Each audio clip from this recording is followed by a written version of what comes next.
I've been thinking a lot lately about what it looks like to bless our families, bless our kids, both when seasons are difficult and when all is sunny and peachy.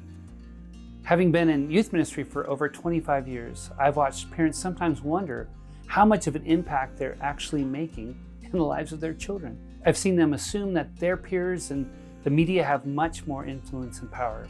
And I've watched parents become discouraged, especially about matters of faith, that their guidance seems to make less and less difference over time. But it's not true, friends. I believe this sentiment is not true. God has got you right where you are to guide and develop and encourage and bless your children. For young people these days, there's so much pressing down on them.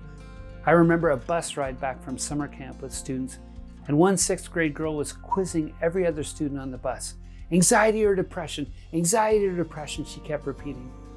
This kiddo was simply reflecting the reality that our young people are dealing with so much internally. These kids are under stress, so parents, more than ever, we need to be the ones to intentionally bless them, to love them in tangible and faithful ways. Now, as I share though, we gotta make sure the grace button is turned on and the guilt button turned off. Because I know as a parent of 5 teenagers myself, I can quickly list my shortcomings as a blesser. What I need to do is be compassionate with myself. Jesus is surely compassionate toward me. And know that it's not about one big, huge thing, but rather many little and intentional things I can do to make a big difference in encouraging my children. So one of the biggest gifts that we can give to our kids is to model trusting Jesus with our own lives. Once more, that's modeling a trust of Jesus in your own life. Now, I wish I could say that I'm a good thermometer of the level of stress and anxiety in the lives of my kids, that I'm gifted at measuring how they're really doing on some kind of scale, and that how I'm doing has little or no impact on their spiritual and emotional health. But the truth is, I'm much more of a thermostat in my house. When it comes to stress and anxiety and it goes up, it turns up the heat in the whole family system. And how I'm doing in coping has a direct impact and influence on how my kids end up coping. And with this in mind, it's vital to remember that we can actually model trusting Jesus in our own lives if we want our kids to do the same. The researchers say that if we want to know the kind of faith our children will most likely have down the road, we just got to look in the mirror. Because parents often get what they are. In other words, we not only pass on our DNA and our genetics to our children, we are literally passing on our faith through modeling, whether we do that deliberately or by default. Now, this may be scary or discouraging to you, but we do understand that being a faithful parent is a big deal. And so I want to encourage you, inspire you to be hopeful that by God's grace, each one of us can continue to walk personally with Jesus and be encouraged that our children will walk with him too. Now, as I reflect on how I might model trusting Jesus with my own life, I've noticed that several things help to set the spiritual temperature in my home, some specific habits. So practically, what does that mean? First, it means talking about my faith, transparently and openly, and taking advantage of opportunities to bring God's story into the story of my family. Now, often these opportunities even come through failure or frustration. Not long ago, I was processing my own grief after losing a friend to suicide, and I was fighting through the temptation to cover up my hurt about it.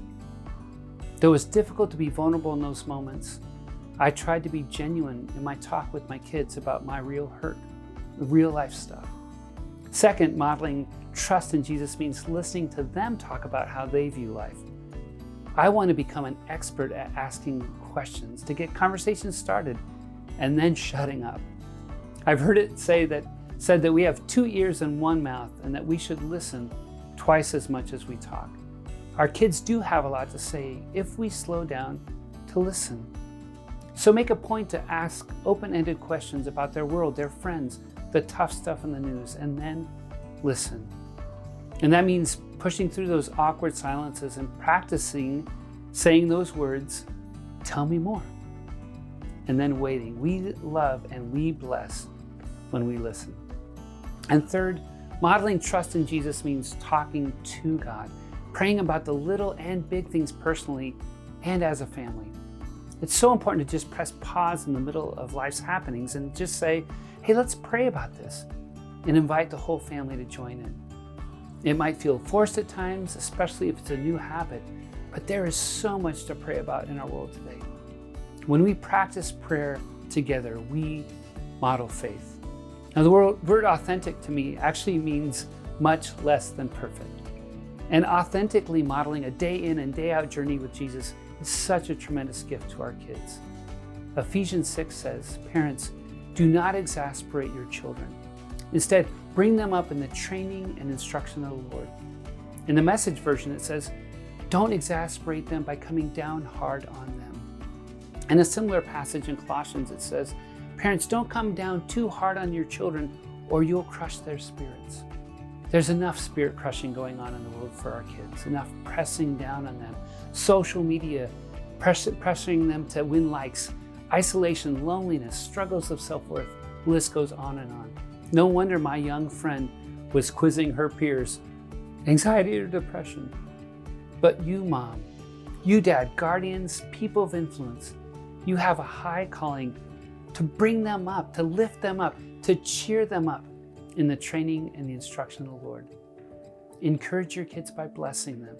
Model your own clunky and awkward faith journey with Jesus, and trust that God indeed will use that to truly bless your kids.